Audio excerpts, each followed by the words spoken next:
ఈ వీడియోలో మీకు చూపించబోయే recipe bread vada. Bread vada ఎలా తయారు చేసుకోవాలో ఈ వీడియోలో మీకు నేను చెప్తాను. నా ఛానల్ని కొత్తగా చూస్తున్న వాళ్ళు సబ్స్క్రైబ్ చేసుకోండి, పక్కనే ఉన్న బెల్ ఐకాన్ కూడా క్లిక్ చేయండి. మనం రెగ్యులర్గా చేసుకునే వడల కన్నా ఇది కొంచెం వెరైటీగా ఉంటుంది. ఇప్పుడు బ్రెడ్తో వడ ఎలా తయారు చేసుకోవాలో మీకు చూపిస్తాను. చాలా ఈజీగా, చాలా తొందరగా అయిపోతుంది. ముందు మనం బ్రెడ్ని ఇలా చిన్న చిన్నగా చేసేసుకోవాలి. ఇలా బ్రెడ్ని మొత్తం స్మాష్ చేసుకున్న తర్వాత ఇప్పుడు దీంట్లోకి పెరుగు యాడ్ చేసుకోవాలి.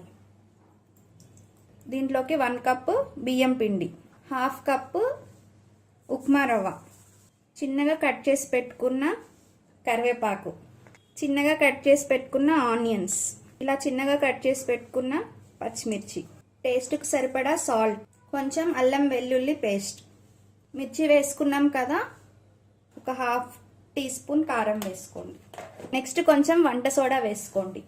నెక్స్ట్ కొంచెం జీలకర్ర. ఇవన్నీ వేసిన తర్వాత ఇది మంచిగా కలుపుకోవాలి. ఇలా పిండిని ముద్దలాగా కలుపుకోవాలి. దీంట్లో వాటర్ వేసుకోవద్దు, ఓన్లీ పెరుగుతోనే ఇలా కలుపుకోవాలి. ఇలా కలుపుకున్న తర్వాత మనం చేతికి కొంచెం లైట్గా ఇక్కడ ఆయిల్ రాసుకొని ఒక ముద్ద తీసుకొని, ఇంత ముద్ద తీసుకొని ఇలా పెట్టి కొంచెం లైట్గా ప్రెస్ చేసి ఇక్కడ హోల్ చేసుకోవాలి. ఇలా స్టవ్ పైన ప్యాన్ పెట్టుకొని ఆయిల్ పోసుకొని ఆయిల్ వేడి చేసుకోవాలి.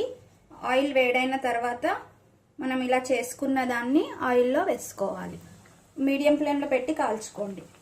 ఇలా వేసిన వెంటనే తిప్పకుండా ఇలా 1 సైడ్ కాలినాక ఇలా తిప్పుకోవాలి. మంచి మీడియం ఫ్లేమ్లో పెట్టే కాల్చుకోండి. ఇలా మంచిగా వేగిన తర్వాత ఒక గిన్నెలోకి తీసుకోవాలి. చూడండి ఎంతో ఈజీగా బ్రెడ్ వడ రెడీ. ఇది నేను ఒక ప్లేట్లోకి తీసి సర్వ్ చేసుకున్నాను. ఈ వీడియో కనుక మీకు నచ్చినట్టయితే లైక్ చేయండి, షేర్ చేయండి, కామెంట్ చేయండి. మరిన్ని కొత్త వీడియోస్ కోసం నా ఛానల్ని సబ్స్క్రైబ్ చేసుకోండి. Thank you for watching.